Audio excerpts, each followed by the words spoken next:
जी तो दोस्तों आपको वेलकम कहता हूँ ifactner के लर्निंग वीडियो ट्यूटोरियल्स में। आज के वीडियो ट्यूटोरियल में हम इंग्लिश के वर्ड कंपैरिजन के मीनिंग को समझेंगे। वर्ड कंपैरिजन को यूज़ करते हुए इंग्लिश में 3 सेंटेंसेस बनाएंगे और उनकी ट्रांसलेशन को समझेंगे। ट्यूटोरियल कंसंट्रेशन से देखें क्योंकि फिर है एक एक्सरसाइज। तो शुरू करते हैं जी अपना आज का ifactner का लर्निंग वीडियो ट्यूटोरियल। दोस्तों वर्ड कंपैरिजन का मीनिंग होता है तुलना, मुआवजना।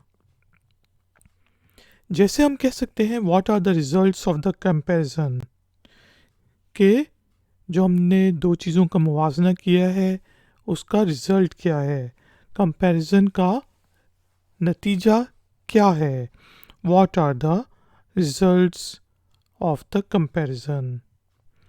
इसी तरह हम कह सकते हैं कि let's draw a comparison between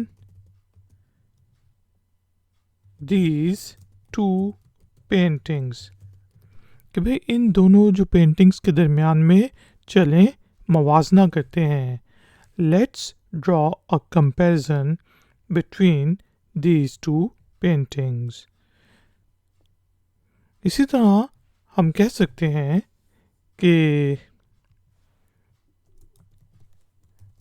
these paintings invite comparison with one another. These paintings invite comparison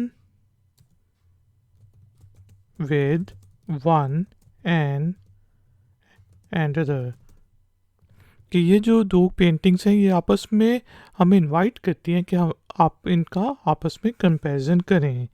These paintings invite comparison with one and other कर सकते हैं या फिर आप इस तरह कह सकते हैं one and other। तो लेडीज़ एंड जेंटलमैन, उम्मीद है कि आपको इंग्लिश के वर्ड कंपैरिजन के डिफरेंट मीनिंग समझ आ गए होंगे। टाइम हुआ है एक्सरसाइज का। तो एक्सरसाइज के लिए आपने इंग्लिश के वर्ड कंपैरिजन को यूज़ करते हुए इंग्लिश में एक छोटा सा सेंटेंस बनाना है और उसे नीचे दिए गए कमेंट्स बॉक्स में पोस्ट कर देना है। अगर उस सेंटेंस में कोई गलती हुई तो हम में से कोई पॉइंट आउट कर देगा। वीडियो पसंद आई है तो लाइक का बटन ज़रूर प्रेस करें, वीडियो को शेयर करें और अगर आप चैनल पे नए हैं तो चैनल की सपोर्ट के लिए और नई नई नोटिफिकेशंस के लिए चैनल को सब्सक्राइब करके बेल आइकन को प्रेस कर दें। मिलेंगे एक और नए वीडियो ट्यूटोरियल में। Until then, take care, keep learning, keep enjoying. Good day.